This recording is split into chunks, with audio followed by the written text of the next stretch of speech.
Hello दोस्तों, क्या हाल चाल है भाई। एम सी आर ए 2026 का पेपर UDC वाला हो चुका है, ग्रुप 3 वाला सुबह सुबह। और पेपर आप लोग भी देख आए हो। तो भाई पेपर के बारे में बताने से पहले ये बताना चाह रहा हूँ कि मज़े ले लिए आप लोगों की, ठीक है। तो भाई पेपर तो बिल्कुल भी मतलब जो दे रखा था सिलेबस वगैरह उससे बिल्कुल हटका था। डोमेन सब्जेक्ट कहीं भी नहीं थे, ठीक है। और इंग्लिश ऐसी थी कि आप 8th क्लास के बच्चे तो पूछ लो वो बता दे, ठीक है।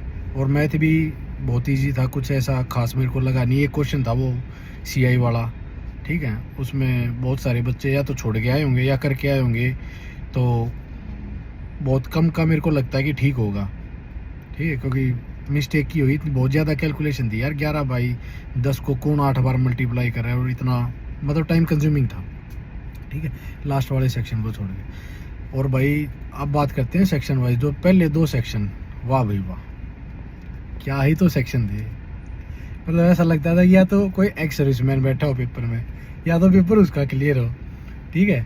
या फिर जो बच्चा पहले से जॉब कर रहा हो उसको पता होगा कि भाई ये CL EL है, और ये प्रेगनेंसी वाला कि कितने दिन की छुट्टी है। तो भाई अजीब से क्वेश्चन थे यार। नॉर्मली एक बच्चा इन सब को ना तो इन सब के बारे में अवेयर होता है, ना उसे इन बारे में पढ़ता है, क्योंकि पता ही नहीं था। सिलेबस में तो ये चीज़ मेंशन ही नहीं थी। डोमेन सब्जेक्ट में क्या था, इंग्लिश और रीजनिंग मैथ। तो इनके कम से कम लास्ट जो एम्स वाला उसमें 45 तो मैथ के थे और बाकी 35 इंग्लिश के थे। ऐसा रेशियो तो होना चाहिए था। यहाँ तो 2 ही क्वेश्चन थे इंग्लिश के, ठीक है। मैं क्वेश्चन उसमें सेक्शन अटेम्प्ट करके उसको क्लिक क्लिक क्लिक क्लिक 1 से लेके 20 क्वेश्चन तक आ रहा हूँ। वहाँ कहीं पैसेज मिल जाए, वहाँ टाइम ना बजाए, पहले पैसेज कर ले, पर कुछ ना मिला भाई, ठीक है।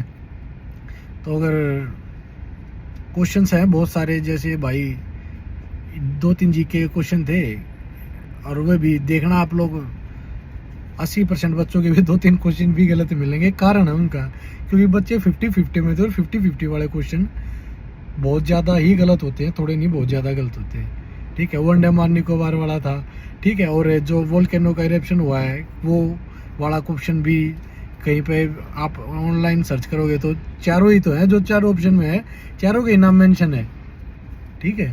तो अभी देखते हैं बाकी।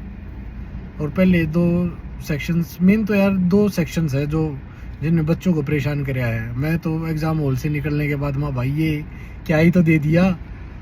मतलब इन चीज़ों से तो अवेयर थे ही नहीं, मेंटली भी प्रिपेयर नहीं थे यार कि ये सब देंगे कि EL CL की, मतलब अलग अलग था सिस्टम, ठीक है। तो फिर मेरे को ये लगता है कि उन 40 क्वेश्चनों को अलग कर दिया जाए तो नॉर्मली बच्चे इन 60 क्वेश्चनों में से ही अगर देखा जाए तो यही रहेगा कि भाई यहाँ से किसके कितने हैं, क्योंकि वहाँ से तो तुक्के ही होंगे मेरे हिसाब से। मैं तो क्योंकि यार क्वेश्चन ही ऐसे थे। मैं डी वेस्ट भाई नॉर्मली बच्चे को नहीं पता होगा, मेरे को नहीं पता भाई। आपको पता है तो आप बहुत ज़्यादा एक्स्ट्राऑर्डिनरी बच्चों में हो, अलग ही लेवल के बच्चे हो आप, कि भाई मेडी वेस्ट होता है वो कौन से कलर के में जाता है। यार ये CGL VGL GK VK में नहीं पता, इनका कोई काम ही नहीं आने का कभी। ये ऐसा बता देते कि भाई हम तो या तो हम जो एक्स सीरीज मैन है उसका लेंगे, ठीक है, उसके लिए पेपर है, या फिर जो बच्चा पहले से सिलेक्टेड है उसके लिए पेपर है। नॉर्मली बच्चे के लिए तो मेरे को लगा ही नहीं। अब 40 क्वेश्चन भी निकाल दो, बच गए 60 क्वेश्चन। 60 क्वेश्चनों में से 5 क्वेश्चन हुए सिल्ली हो जाएगी यार बच्चे से। नॉर्मली मान लो सिल्ली या गलत कुछ भी 5-6 क्वेश्चन भी गलत होंगे, ठीक है। उन 40 में से कितने एक बच्चा स्कोर कर लेगा, जो उनमें से 6 क्वेश्चन तो 6-7 डुएबल थे, बाकी आगे गैस वैस करके ये मान लो कि नॉर्मली बच्चे की रेंज 15 से 20 क्वेश्चनों के बीच में निकल के आएगी 40 में से। किसी के 16 हो जाएंगे, किसी के 18 ठीक हो जाएंगे। तो भाई आपका नहीं, हर बच्चे का यही हाल है, ठीक है।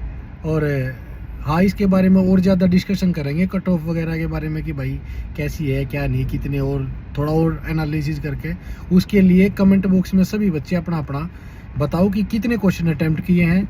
और मतलब अगर कोई लिखे तो सेक्शन वाइज भी लिख देना कि भाई पहले सेक्शन में इतने थे, और मेन तो पहले 2 सेक्शनों का लिखना कि पहले 2 सेक्शनों में कितने अटेम्प्ट किए और कितने गैस वर्क है। ये लिख देना कि भाई 40 क्वेश्चन थे, 30 मैंने अटैम्प्ट करे हैं, 10 मेरे गेस वर्क है, ऐसे करके मेरे को बता देना, ताकि फिर एक डिटेली हम ये निकाल सकें कि निष्कर्ष की भाई इतने क्वेश्चन डुएबल थे और इतने क्वेश्चन बाई गेस किए हैं बच्चों ने। ठीक है भाई, मैं अपने बता देता हूँ, मैं अपने 97 क्वेश्चन अटैम्प्ट करके आया हूँ।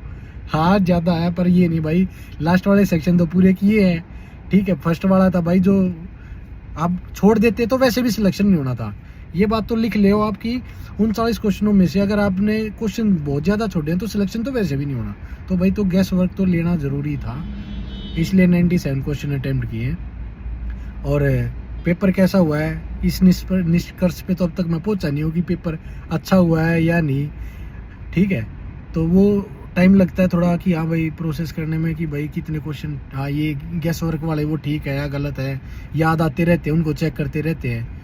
ठीक है, हाँ बाकी मैथ को देखा जाए तो भाई मैथ डुएबल था, इतना मुश्किल नहीं था। रीजनिंग भी सारी डुएबल भी थी, क्वेश्चन कंप्यूटर भी सारा डुएबल, बाकी तो ईजी था, मॉडरेट भी नहीं कह सकता मैं, ईजी था। एक क्वेश्चन था वो CI वाला मैथ का, बस टाइम टेकिंग या थोड़ा हाँ मॉडरेट कह सको।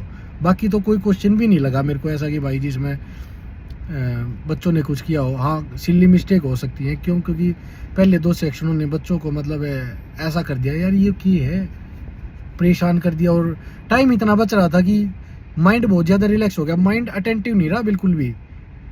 टाइम इतना बच गया, माइंड है ना रिलैक्स मोड में चला गया।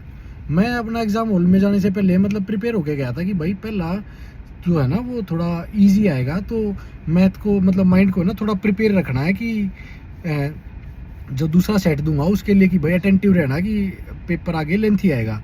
पर एक भी तो सेक्शन लेंथी नहीं आया, एक भी तो सेक्शन लेंथी नहीं आया। ठीक है, तो उसकी वजह से मेरी तो सिल्ली हुई है भाई ये क्वेश्चन की, जो मेरे को भी याद है। ठीक है, मैथ की ये बहुत ब्लंडर है वो, एक तरह से नहीं होनी थी। ठीक है, और तो आप बताइए कि आपको क्या लगता है इस बारे में, और कमेंट सेक्शन में करके बताइए, कमेंट सेक्शन में कमेंट करिए कि आपने कैसा क्या रहा, आपका एग्ज़ाम कैसा लगा। और भाई बताना ज़रूर, ताकि हर बच्चे को क्यूरियोसिटी तो रहेगी, और उन चक्रों में मत रहना कि क्यूरियोसिटी तो ये रहेगी कि भाई पेपर कैसा था, सबका कैसा गया कैसा नहीं। भाई जो मैं एग्ज़ाम दे के आया हूँ तो मैं ही बता सकता हूँ कि पेपर में क्या थी, एक्चुअल में घटना क्या थी। अभी मैं अपना नहीं, मैं 4-5 बच्चे जो साइड में थे, मतलब भाई वो क्या कहते हैं उसको, बायोमेट्रिक हो रही थी, तब तक सभी से बात की, भाई सभी का यही हाल है, मेरा नहीं। तो अगर आप ये सब करोगे तो उसके बाद एक अच्छी डिटेल में पता चल जाएगा कि हाँ भाई ये स्कोर इतना बच्चों का बन रहा है और ये यहाँ तक रेंज हो सकती है। अगर यहाँ तक आपका है तो आप ठीक है, अदरवाइज नेक्स्ट मूव ऑन करो भाई। ठीक है, तो कमेंट सेक्शन में ज़रूर बताना कि कैसे क्या कुछ, और वीडियो को भाई शेयर कर देना, और अच्छा लगा हो तो वो ही बताना। और बाद में एक वीडियो और बनाएंगे इसके ऊपर, जिसमें आपका एनालिसिस वगैरह और क्वेश्चंस के बारे में देखते हैं। ठीक है दोस्तों, थैंक यू, बाय।